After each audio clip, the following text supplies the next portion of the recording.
Last episode में ची moon के 2 टुकड़े कर देता है। नेक्स्ट सीन में हम मून बेस का सीन देखते हैं और वो सभी बंदे खुद को बचा रहे होते हैं और ची के पावर के प्रेशर से जो भी लोग अर्थ पे होते हैं वो अपनी जगह से हिल भी नहीं पा रहे होते। और हम देखते हैं आसमान में मून के 2 टुकड़े साफ साफ दिख रहा होता है और सेंजुको का आधा से ज्यादा एरिया बिल्कुल खंडर बन चुका होता है। दूसरी तरफ लैट अभी भी बेहोश होता है। ची मलबे को हटाते हुए उसे ही देख रहा होता है। लैट कहता तुमने कर दिखाया लड़के, ठीक वही जो तुमसे उम्मीद थी। तुम सेंजुको को डिस्ट्रॉय करने में कामयाब रहे। एक ऐसा शहर जिसे तुम्हें बचाना चाहिए था, या यही तुम्हारी असली प्लान थी? तो यही तुम्हारा असली मकसद था, बयान देना।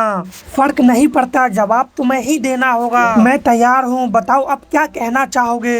क्या तुम्हें लगा शहर खाली करवाना सफल रहा था? हमारी फाइट से पहले तुमने आम लोगों को मार डाला मिस्टर हार्ट। कैप्टन ने तुम्हें कम आका, ये उसकी गलती थी, लेकिन जब तुमने उसे अपनी आंख से बीच से काट दिया तब पास के इलाके में कितने लोग मारे गए होंगे, अंदाजा है तुम्हें? हाँ, हम एक जैसे हैं पर मकसद अलग। महालाला कहता ठीक है, इसे बख्श दिया जाए, सोल्जर संभाल लेंगे।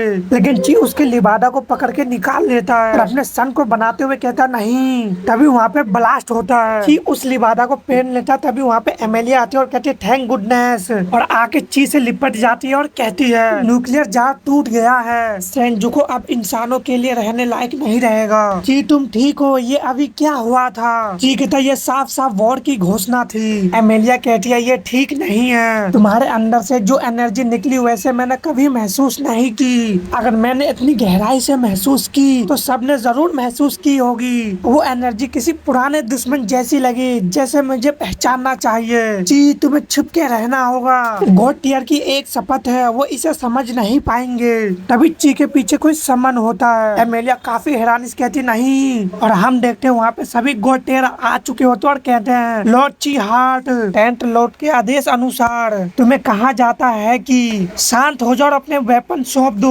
फर्स्ट लॉर्ड बार्डिक कहते हैं मुझे पहले ही समझ जाना चाहिए था जब हम पहली बार मिले, लेकिन अब मुझे समझ में आ गया है तुम्हारे पास सिर्फ मेरे भाई की बॉडी नहीं है बल्कि उसकी एनर्जी भी है। ये थेनाथोस की एनर्जी है। थर्ड लॉर्ड कॉफी अकाने कहते हैं मून बेस पर लोग घायल या मर गए हैं, तुमने इस शहर को तबाह किया। क्या ये तुम्हारा काम था या तुम्हारे अंदर के थेनाथोस का? मुझे जवाब दो हार्ट। फोर्थ लॉर्ड अबूजा कहते हैं हम कुछ लोग अपनी पूरी जिंदगी इस खास एनर्जी की तलाश और मुकाबला कर रहे थे और फिर तुम अचानक इसे अपने अंदर दिखाते हो लॉर्ड हार्ट। तुमने हमारी भरोसा तोड़ दिया है। फिफ्थ लॉर्ड मिनामाटो कहते हैं आराम से सब लोग, हम सब जानते थे कि इसके पास थेनाथोस की बॉडी है, लेकिन शायद उसकी एनर्जी सोई हुई थी। मैं ये मानने से इनकार करता हूँ कि वो खुद हमारे दुश्मन का रिकार्नेशन है। सिक्स लॉर्ड ब्री विलियम्स कहती है क्या तुमने उसके जन्म के बारे में नहीं पढ़ा मिनामाटो?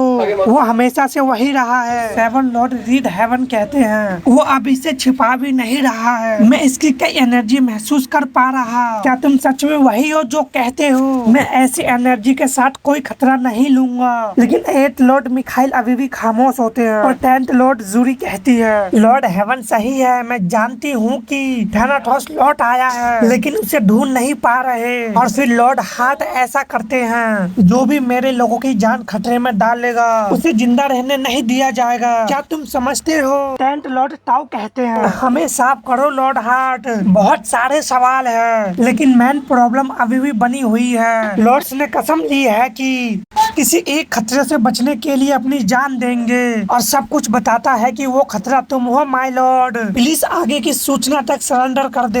एमेलिया कहते क्या आप सब पागल हो गए हैं? थेनाथोस को ढूंढ नहीं पा रहे तो अपने ही साथी को बंद कर दोगे? उसने हमारे लिए अपनी खून बहाया है। सिक्स हैंड नो की हार्ट कहती है तुम नहीं समझते लेडी थॉमस, लॉर्ड अपनी शपथ से बंधे हैं, वो सब कुछ खतरे में डाल देंगे थेनाथोस को हराने के लिए। हर ऑर्डर, हर योजना और हर लाइफ उसके रोकने के लिए दूसरे नंबर पर है। वो इस दुनिया को सिर्फ एक ही इंसान से बचाने की शपथ ले चुके हैं और वो समझ पा रहे हैं कि लॉर्ड हार्ट के पास सिर्फ उसकी बॉडी ही नहीं बल्कि उसकी एनर्जी भी है। तभी वहाँ पे कोई आता है और हम देखते हैं ये एटो होता है। कॉफी कहता है एटो किंग हटो, तुम बेवकूफी से गॉड टियर के रास्ते में खड़े हो। एटो कहता मैं जानता हूँ। मिनामाटो कहता लगता है आज तुम्हारा केओडी में नए सेवंथ लॉर्ड बनने का पहला दिन है और तुम गॉड टियर टेलर की इच्छा के खिलाफ जा रहे हो। कुछ लोग के लिए ये मौत की सजा बन चुकी है। कुछ लोग तुम्हें बेवकूफ कहते हैं, लेकिन मुझे पता है कि कौन क्या कर सकता है। तुम गिरने से पहले हम में से कम एक को मार दोगे। जैसा मैंने कहा है साथियों, शांत रहना चाहिए और आज खून बहाने की जरूरत नहीं है। हमें किसी भी कीमत पर फाइट से बचनी चाहिए। तभी वहाँ पे एक और बंदा आता है जो कहता है, और इसमें आप सही है माय लॉर्ड। विरी विलियम्स कहती है तुम। हम देखते वो बंदा शॉर्ट को निकालते हुए कहता है, ये फर्स्ट टेबल का विषय है और इसका लॉर्ड से कोई संबंध नहीं है, इसलिए हमें हर कीमत पर फाइट से बचनी चाहिए। रीड हेवन कहते हम कुछ समय से नहीं लड़े हैं और लोग भूल गए हैं कि हम क्या कर सकते हैं। यहाँ तक कि फर्स्ट टेबल भी हमारे खिलाफ है। ये हद से ज्यादा हो रहा है। हमें सच में शांत रहना चाहिए, वरना आज हम में से कई मारे जाएंगे। ग्रिम वॉर्ड को यूं ही व्हाइट फैंग नहीं कहा जाता। अगर एक बार लॉर्ड हार्ट मान जाए तो खून बहाने की कोई जरूरत नहीं। हमें अपनी लोगों को बचाना है। लेकिन मुझे पूछना होगा, ये अचानक बदलाव क्यों? क्या अब तुम इसके साइड में हो ग्रिम वॉर्ड जिन कहता लॉर्ड हार्ट, हमारी पहली मुलाकात के लिए माफ करना। मैं सिर्फ उन लोगों के बारे में सोच रहा था जिन्हें मुझे सुरक्षित रखना है। मुझे लगा कि हमारा इरादा सेम नहीं है, लेकिन अब मैं समझ गया हूँ तुम अपनी जान दोगे जैसे मैं दूंगा, और तुम ही हमारी एकमात्र उम्मीद हो आने वाले खतरे को रोकने की। भले ही इसका मतलब हमारे दुश्मन की एनर्जी यूज करना पड़े। मैं ज्यादातर लोगों से लंबे समय तक मोर्चे पे रहा हूँ और मुझे जीत की कीमत पता है। मैं तुम्हारे साथ खड़ा हूँ, लेकिन मेरे पास एक बुरी खबर है। और उसको एक लेटर को देते हुए कहता है, फॉर्मर मिनिस्टर ग्रे निर्दोष साबित हो गया है। आपके देश में माय लॉर्ड एक गुप्त समूह सक्रिय रहा है। मिनिस्टर रिचर्ड ने चुप्पी तोड़ी। उन्होंने सबूत दिए जिससे ग्रे पूरी तरह से निर्दोष साबित हुए। कई राजनीतिक लीडर को चुप रहने के लिए धमकाया गया। रिचर्ड ने केओडी से कहा कि अपनी सरकार में उन्हें किसी पर भी भरोसा नहीं है। उसने अपनी पत्नी मिनिस्टर बारबरा को हमारी सुरक्षा में रखा, जबकि वो ठोस सबूत इकट्ठा कर रहा था। वो निगरानी में था। आज सुबह उनका बॉडी मिला। लगता है कि टाइटन ने उसे मार डाला। इस लेटर में कुछ नीचे लोगों की नाम है जो ट्रिनिडा और टोबैगो की शक्ति पर एक सीक्रेट समूह से जुड़ा है। मुझे लगता है तुम्हें इसे पढ़ना चाहिए। इसके अलावा ग्रे के अनुरोध पर पैटामोस में रखा गया है, क्योंकि वो बाहर की दुनिया से कट गया है। वो अपने आरोप लगाने वाले से लड़ नहीं पाएगा। अब मैं वहाँ जा रहा हूँ ताकि उसे रिहा करवाया जा सके। इस लेटर में उसकी निर्दोष का सबूत भी है। ठीक है, मैं जाऊंगा, वो मेरे लोग हैं। अगर मैं उनकी जगह होता तो मुझे बाहरी लोग पे कोई भरोसा नहीं होता। जिन कहता ठीक है सर एरिक, तुम्हें पैटामोस का वर्तमान स्थान देंगे, क्योंकि वो अभी भी बहुत सीक्रेट है। तुम अकेले ही जाओगे, तुम्हें उड़कर जाना होगा, है ना? तुम अभी भी हमारे टेबल के हेड हो। जहाँ तुम भेजोगे हम वहाँ जाएंगे। ठीक है, उसे ढूंढो। पैटामोस को छुपाना महज सहयोग नहीं है, वो कुछ प्लान बना रहा है। उसे किसी भी टुकड़ी को एक साथ नहीं रखना चाहिए। कॉफी गुस्से में कहता बस बहुत हो गया। आपने अभी भी हम में से कोई समझौता नहीं किया है। आपसे आने वाली एनर्जी आपके समय से कहीं ज्यादा खतरनाक हो सकती है। मैं तुम्हें जाने नहीं दूंगा। एरिक कहता शांत हो जाइए लॉर्ड कॉफी, आपको बहुत गर्मी लग रही है। हाँ, उसके बॉडी का अध्ययन करना जरूरी है, लेकिन फर्स्ट टेबल के मेंबर कूटनीतिक सुरक्षा रखते हैं। उसे रियासत में लेने के लिए तुम केओडी के हर नियम का उल्लंघन करोगे। मैं ऐसा अनुमति नहीं दूंगा। तुम इसे रहने दोगे? क्या हमारी जाति व्यवस्था बनाए रखना सबसे ज्यादा जरूरी नहीं है? ब्री विलियम्स कहती है हमारी शपथ सभी चीज से ऊपर है एरिक। व्यक्तिगत रूप से मुझे उस जवान के खिलाफ कुछ भी नहीं है। लियो ने हमारा पूरा सम्मान किया है, इसलिए मैं देखूंगी कि उसके साथ सही और न्याय पूर्वक व्यवहार रहो। यूनी टेलर कहता है हमें तुम्हारी शपथ पता है माय लॉर्ड, लेकिन हम कह रहे हैं तुम्हें उसे जाने देना होगा। हमें एक ग्रुप समझो। हम बाद में इस नई स्थिति पर अपने बीच बैठकर बात कर सकते हैं, लेकिन वो बातचीत से बाहर रहेगा। ये तय और बदला नहीं जा सकता माय लॉर्ड। जूडी कहती है एटो किंग, क्या आप समुदाय के लिए केओडी के खिलाफ जा रहे हैं? तुम्हारी गतिविधियां सेवन हैंड से जुड़ी नहीं है, तुम स्वतंत्र लगते हो। एटो कहता है यही मेरी एकमात्र कंडीशन थी सेवन हेड लॉयर में शामिल होने के लिए माय लॉर्ड। मेरे ग्रुप से जुड़ी किसी भी बात में मुझे पूरी आजादी होगी। ताऊ कहता मुझे पता था कि मैंने इसे पहचाना। लॉर्ड हार्ट के कमर पे एक टैलेंट आइटम है जिसे एल्डर की मेंटल कहा जाता है। यही वजह है कि हम उसकी एनर्जी महसूस नहीं कर पा रहे। अगर वो चला गया तो शायद हम उसे फिर कभी नहीं ढूंढ पाएंगे। मिनामोटो कहता हमने बहुत बातें कर ली है, अब समय बर्बाद करने के लिए नहीं बचा है। तय हो गया कि हम लॉर्ड हार्ट को जबरदस्ती ले जाएंगे जाएंगे, लेकिन ची अभी भी खामोश होता है और कोई कहता है ये परिणाम में फिफ्थ लॉर्ड नहीं चाहते।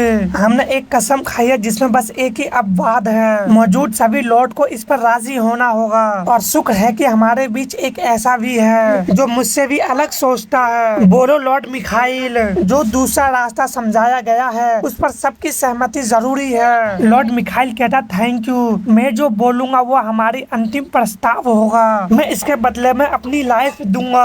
लॉर्ड हार्ट अपने कर्तव्य को जारी रखने के लिए स्वतंत्र होंगे और साथ ही अपने पसंद के एक विश्वास एक एसरंग टीमियों के अपने स्थान के बारे में लगातार अपडेट करते रहेंगे। ये एनर्जी हम सब ने अपनी ओर से लड़ाई को महसूस किया। लॉर्ड हार्ट को फ्री रहना चाहिए, इसका प्रभाव हमें युद्ध में विजय दिलाएगा। इस बात से एमेलिया भी काफी हैरान हो रही होती है और मुस्कुराते हुए कहता अगर वो ऐसा करने में नाकाम रहा या फर्स्ट टेबल के मेंबर के रूप में किसी भी नियम को तोड़ता है तो मैं उसकी जगह मौत की सजा एक्सेप्ट करूंगा। इससे सिर्फ एक ही खून बहेगा और हमारा मेन दुश्मन हमारा पूरा ध्यान खींचता रहेगा। क्या सभी सहमत हैं? दूसरी तरफ देखते कुछ बंदे शूट कर रहा होता है, कहता मार दो उन्हें मार दो। तभी वहाँ पे धमाका होता है और कोई बंदा उन सभी बुलेट को सील से ब्लॉक कर रहा होता है और वो मेंबर कह रहे होते हैं सर वो एक टैंक की तरह है, तुम क्यों नहीं मारते, तुम ग्रे हाउंड। और हम देखते हैं ये केविन होता है जो उन सभी को एक ही झटके में निपटा देता है। दूसरा सोल्जर चिल्लाते हुए अभी भी शूट कर रहा होता है और हम देखते ची का हाइड उसे बुलेट से बचा रहा होता है। तभी ची उसे अपने हैमर से अटैक करके जान से मार देता है और अपने मन में कहता तुम लोगों ने खुद ही अपनी मौत की सजा खुद तय कर ली है, मैं इसके लिए जिम्मेदार नहीं हूँ, तुमने गलत साइड चुना। ल्यूइस वहाँ क्या हाल है? केविन अपने पीछे देख के काफी हैरान होता है। हम देखते हैं ल्यूइस अपने एस से काफी सारे मेंबर को उठा चुका होता है। एक बंदा शूट करने के लिए तैयार रहता है और कहता है बेवकूफ कीमियो, हमेशा तुम्हारा हाथ मुड़ा हुआ रहता है, हाँ अपनी खोपड़ी में थोड़ा बुलेट को डाल कर देखो। और वो ल्यूइस पे शूट कर देता है जिसे एस काफी इजिली रोक लेता है और उस मेंबर पे अटैक करते हुए उसे जान से भी मार देता है। केविन भी बंदे को काफी बेरहमी से मार रहा होता है और कहता है मुझे लगता है कि शायद ही किसी ने अपने मर्जी से खाना दिया होगा, ज्यादातर लोग डर के मारे या जबरदस्ती देने के लिए मजबूर होकर ऐसा किया होगा, ये बहुत दुख की बात है। ल्यूइस कहता उसकी वफादारी के बावजूद उन्हें इनका अंदाजा था केविन, उनके लिए कुछ भी महसूस मत करो, यहाँ दूसरा ऑयल ग्रिल है जिस पर हमने हमला किया है। ये सोचकर अजीब लगता है कि उन्होंने इसे इतनी खामोशी से अपने कब्जे में कर लिया कि हफ्तों तक किसी को पता नहीं चला। केविन कहता ठीक है अब वो शांत है, ये तो पक्का है। Inspector man deck secure. Blinder कहता बहुत ही अच्छा काम किया जेंटलमैन, ऐसा लगता है कि मैन डेक पर 3 गुना ज्यादा सोल्जर थे, हमने निचले लेवल को सफलतापूर्वक पार कर लिया है। वहाँ पर बहुत ज्यादा लोग नहीं थे, वो जितने थे कि हम पहले जहाज पार करने के बाद भी आ रहे हैं, फिर भी उनके पास कोई चांस नहीं था। अभी और एक काम करना बाकी है लेकिन उसे इंतजार करना होगा। मेरे पास एक बुरी खबर है, केंद्रीय ट्रिनिटा से हमें इमरजेंसी सिग्नल मिल रहे हैं जहां आजम और यूकी अभी मौजूद है। एक बचाव दल रास्ते में है, वो हवाई जहाज से आ रहा होगा। लुइस काफी हैरान कहता क्या? ब्राइंडर कहता मुझे माफ करना ल्यूइस, मैं उनकी सुरक्षा की गारंटी नहीं दे सकता, मुझे उनकी वर्तमान स्थिति के बारे में कोई जानकारी नहीं है। केविन कहता यूकी ठीक हो जाएगी भाई, आजम उसके साथ है, वो उसकी अच्छी तरह से रक्षा करेगा। लुइस चिल्लाते हुए कहता उसको प्रोटेक्ट कौन करेगा? ब्रांडल कहता है मेरा सिर्फ ले लो, मैंने अपने लेफ्टिनेंट को पहले ही निर्देश दिया है कि आप में से किसी एक को तुरंत वहाँ ले जाए, मुझे लगता है कि वहाँ आप ही होंगे सर हेमलॉक। ल्यूइस कहता थैंक्स लेकिन मैं उड़ के जाऊंगा, ये तेज होगा। ब्रांडल कहता बहुत ही अच्छा, मुझे उम्मीद है कि ये कोई सीरियस बात नहीं है। ल्यूइस केविन से सिर टकराते हुए कहता सॉरी। केविन कहता तुम सही कह रहे हो भाई, सुनिश्चित करो कि वो दोनों सेफ और वापस आ जाए। ल्यूइस कहता हाँ मैं ग्रे हाउंड की सुरक्षा तुम्हारे ऊपर छोड़ता हूँ भाई, अपना गार्ड डाउन मत करना, अब तुम यहाँ अकेले हो, उन्हें नर्क में भेज दो। दूसरा यूकी का फाइट को देखते और वो अपने मन में कहती क्या ये हो गया, और काफी हैरानिश कहती क्या ये क्या है, क्या इसलिए वो दोबारा जिंदा हो पाता है? वो एक कहानी का मोस्टर है, उसके पास सोल नहीं है, यही वो चीज है जो उसे आगे बढ़ने के लिए प्रेरित करती है। और वो मोस्टर दोबारा फुल्ली रीग्रो हो जाता है और यूकी कह रही होती है हो सकता है तुम सच में ना हो, लेकिन तुम्हारे पास मेरी तरह भी एक दिल है जिसे प्रोटेक्ट करनी है। मोस्टर पंच से अटैक कर देता है, यूकी उसके हाथ पे स्लैश लगाते हुए आगे बढ़ जाती है, फिर उसे देखते हुए इसको पैरों को जमा देती है और अपने दोनों स्वॉर्ड से उस पर क्रॉस का स्लैश लगाती है और स्वॉर्ड को जमीन में फुफकारते हुए कहती है मुझे माफ करना लेकिन मैं तुम्हें जाने की इजाजत नहीं दे सकती, जिससे उसका बॉडी कवर होने लगता है। और यूकी कहती है किसी अजीब तरीके से मुझे तुम पे ध्यान देना होगा मिस्टर, क्योंकि मैं जिस पहले को मारूंगी वो केवल एक सपना होगा। और उस पर अटैक कर देती है, लेकिन मॉन्स्टर भी अपने दोनों पंच से अटैक करने के लिए तैयार रहता है। दूसरी तरफ आजम उन तीनों मॉन्स्टर से लड़ रहा होता है, लेकिन वो मॉन्स्टर भी अपने पंच से अटैक कर देता है, जिससे हमें सिर्फ वहाँ पे धूल और लाइटिंग दिखता है। तभी दोनों मॉन्स्टर पे आके आजम अटैक कर देता है। बड़ा मॉन्स्टर हाथ से अटैक करने लगता है, जिससे आजम अपने मन में कहता है वहाँ तुम जाओ बड़े आदमी, और अपने ही दोनों मेंबर को जान से मार देता है, जिससे उस मॉन्स्टर के आंखों में आंसू होता है। और आजम वहाँ पे आते हुए कहता है मेरी तरफ मत देखो, तुमने ये कर दिया।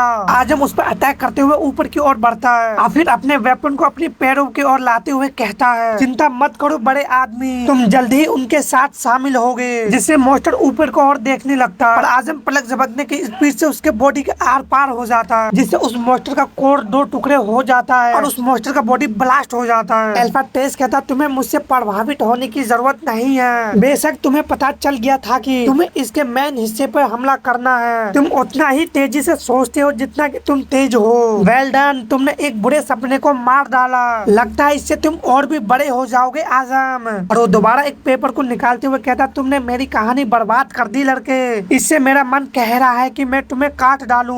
मैंने ये अध्याय सालों से लिखा था, कुछ ही चीज है जो मेरा मुकाबला कर सकती है और तुम्हारी हेस्ट टैलेंट उनमें से एक है। मैंने ऐसी सिचुएशन से निपटने के लिए एक अध्याय लिखा है। तुम बहुत ही दुर्भाग्यशाली हो कि तुम्हें ऐसी परिस्थिति का सामना करना पड़ा। क्या तुम जानते हो कि गोट टेयर के लोग क्या बकवास कहते हैं? अपनी कमजोरी पे विचार करो और उस पर अपनी जीत हासिल करो। खैर मैंने भी यही किया। अपने हैंड साइन को बनाते हुए दोबारा मॉन्स्टर को समन करने लगता है और कहता है ये तुम्हारे लिए लिखा गया था। तभी वहाँ पे काफी सारा स्मोक हो जाता है और वो कहता है नाइटमेयर स्काई, आजम का अभिशाप, जिससे वहाँ पे एक मॉन्स्टर आ जाता है।